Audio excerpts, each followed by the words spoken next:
Hello lovely people, welcome to another video.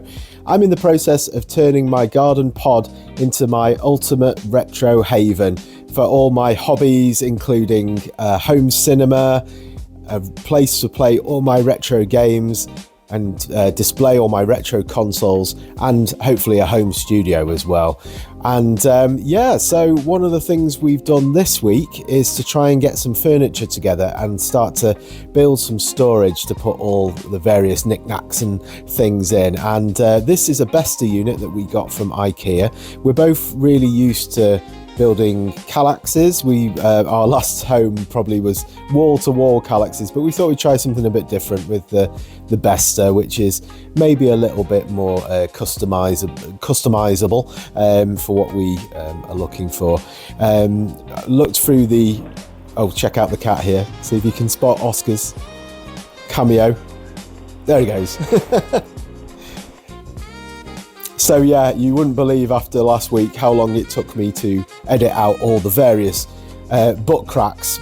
It was wall-to-wall butt crack with all this leaning over and doing various things. And obviously I don't want to make that kind of video, so I decided to go through and edit out all the butt cracks. But we were a bit more sensible this time and pulled our belts up and things. You'll be very glad to hear. Is this too much information? Yes, it probably is.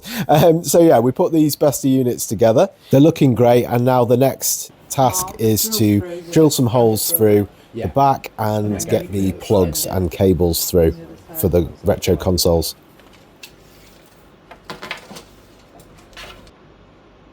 There is a line running down the... Oh yeah? So you can use that. Yeah. So yeah, just have it, where do you want it? Sort of there? Yeah. But we need to make sure it's the same with each one. So we need to measure it upwards as well. But yeah, that's about right. I'm just looking at that. It's about a centimetre off the... No. So do you want to do that with... Should we do that with each of them before we drill? Yeah. The light was so bad in here. It's bad, isn't it? If you can turn the light on here without turning the torch on, I think you can.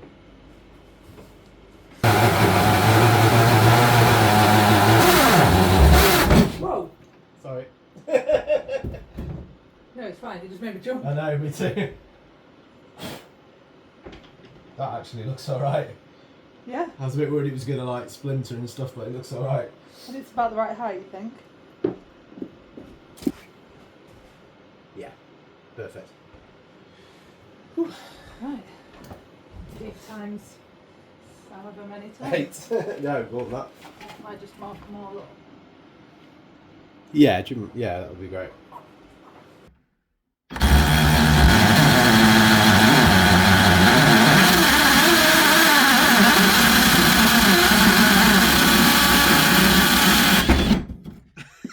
It's pretty violent when it goes through it.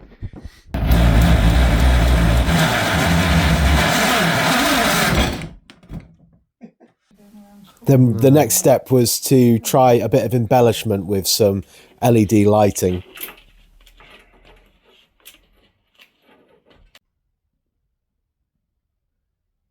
That's smooth.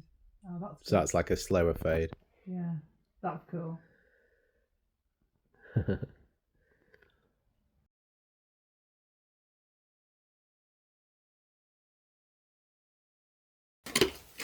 Then more lighting, thanks to these magnetic ones that we put on each shelf for each console.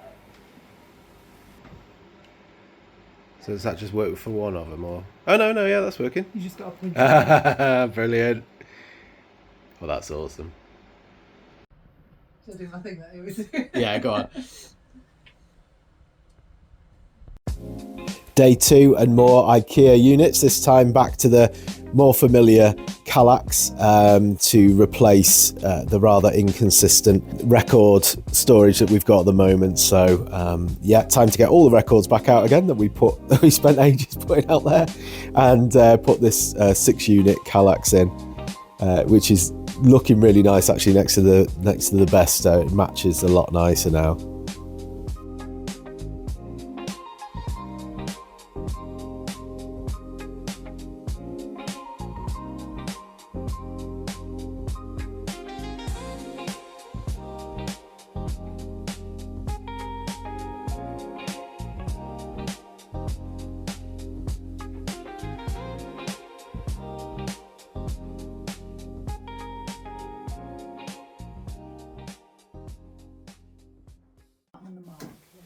We moved on to fitting some shelves for my handheld consoles next.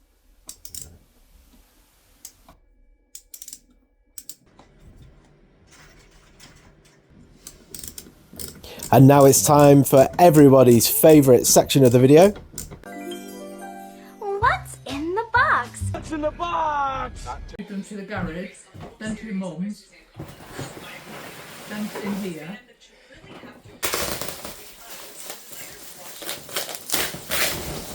Turn it up a bit if you want. Might be a bit noisy. That's right. Ooh, What's that? we've delivered your wool warehouse parcel just now. Oh, nice. Exciting. And check the range. Which I suppose is why it has a social look about it. It also uses the herringbone stitch, which is also ring. This shawl is based on the Mayan area. Barred, wide, plain tip edging, almost like fabric itself is moving. The tag for this is easy to know, but even if you don't, it's still stunning. Next is their side of the wall. When you get to howl and the snow falls 100 feet deep, you'll be the fairest of Starks. Based, Stark based, and cold based. It's simple garter yarn with ribbons for this. You can cut yourself one for your red. The tag for this is and socks is really the ultimate low risk fandom knit, and you can usually go a little louder because it mostly resides within boots or within your clothing. And these are people who know will know. And I think also too, people who maybe don't think they know will have some kind of sneaking suspicion that they've seen it somewhere. Okay, Star Wars sweater. Not only is this seamless and pretty much classy, it looks like a well-designed yoke sweater from the back, the whole sharp, the sizing, everything you need to make it sleep side of the house. Usual coat, unless you prefer with a guy shawl. Inspired by both the Witcher video games as well as the Witcher book series by Andrzej Sapkowski. In the game, Geralt of Rivia, because it's fantastic, it's a fun reference to such a beloved book series and video game franchise. So might even have to look a little closer to really get it. Continuing on with the Witcher influence, this is the wolf shawl, inspired by Geralt of Rivia and the School of the Wolf from the Witcher books and video game series. This one is for knitters who want to be under an easy lace pattern. Gauge is off your shoulder, so this is a nice I'm tagging this one also as people who know will know. I can't escape the Witcher world, and so we're going to stay here or you can go left to right and protection of the pond. Just a very wearable shawl. Like I mentioned, Zelda. This cowl is designed to evoke the champion's tunic, but it still reads a clean classic cowl you can wear forever. It's iconic to fans, but also just looks like a good graphic knit and everyone else. This one is definitely people who know. But they can put on anything that you happen to be knitting. This is building. It's a fucking simple chart. You can drop it into a hat. If you like customizing, this is where it's at. One little motif like this can turn a totally classic knit into something truly special or even your own secret reference. Just I can play my farming game. I've not played since Christmas. Oh yeah. You may remember even these Oregon Trails socks are a perfect example of private fandom. You can going to see it. And like I said, This is a great video. here because we're Oh, piece of shit. of this game. We play it on our PS5. These all Absolute delight. And they learn ideas for sweaters and things. No, also, got some knitting time. socks Oh, inspired okay, by cool. Oregon Trail just feels niche, kind of not. You can give yourself a little Lego mini figgy. She's supposed to be me with her put her together for me. And that little wand she has is actually a knitting needle and she's holding a ball of yarn. These are so fun, and Lego is one of those cross-generational things that is universally charming. This is big gift knit energy.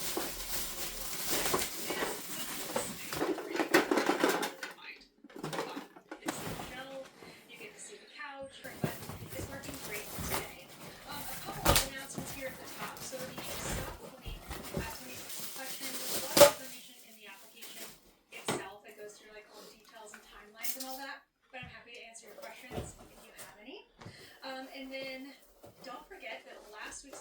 episode 300 was a giveaway episode. So there is a link. I might not share them. I might share them in that next week's podcast episode. So the winners. It seems like my voice is starting to go. So with that being said, let's get into the projects. I have another finished object this week. Did I have one last week? Maybe I didn't have one last week, but I have one this week, and that is my tier buddy Ellie. So in here, this was so much fun to make, and then you just stuff it with a little bit of polyfill, or I guess you can add some scrap on. I've been a whip since November, which is so silly. I had so little left to do on it, and I wanted to get this one finished so I can send both of these off to artists. They will actually get tied in a knot.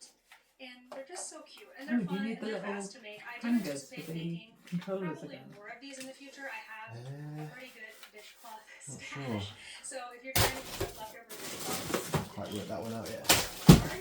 this is a really great way to do it. You can like change up the colors, make it fun. I went a little bit literal with the brown, but the first time that I have leftovers to put after I finish this one, I just used one ball of sugar. The lights look good on the top. They do, don't they? Yeah, they look cool. I finished with, write it down. Yes, This is looking fab fun. It's going to be ace, It's isn't looking it? really good. tab on my tracker, and I started putting in things that are going into my stash and things that are coming out. So the way I'm tracking it right now is my leftovers for the track in there. So 66 grams of leftovers from this, and I just put it in the closet to keep it. So these guys are done. I'm just looking on my desk now because now I can throw them into the mail and get them safely off to Deborah. Next up is a blanket that has become my main project this week. So last week you saw it in pieces. It was all the squares from my Eiffel 2 blanket by Little Mini Designs. And I'm so happy. 15 total squares. I can stand up here and show you a little bit better. So it's only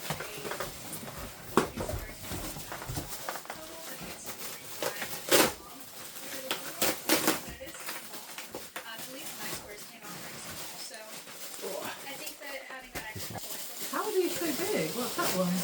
Sorry, ST. So it's a computer rather than a console, so that'll be why. Although the C64 is not as wide. So this whole blanket is made up of smaller triangles. So triangles fit 2.5 to 3 hours per square to knit them. Keep that in mind. It's not a quick project. And that's it for another week. I'm sure you agree that we've achieved a lot again in a week, and I'm really happy with how it's looking now, especially with all the funky lights and everything, and finally managing to get all the consoles out, hopefully without any kind of damage. I haven't plugged them in yet to double check yet, but they're looking really nice anyway, so I just need to get them hooked up to a screen and check if they're all working. But yeah, thanks as always for following me along with this journey. I hope you're enjoying it so far. Lots more plans to come. Like and share this video if you really enjoyed it, and I'll see you again on the next one. Thanks for watching. I'll leave you with some more footage of these great consoles I've got set up. Take care.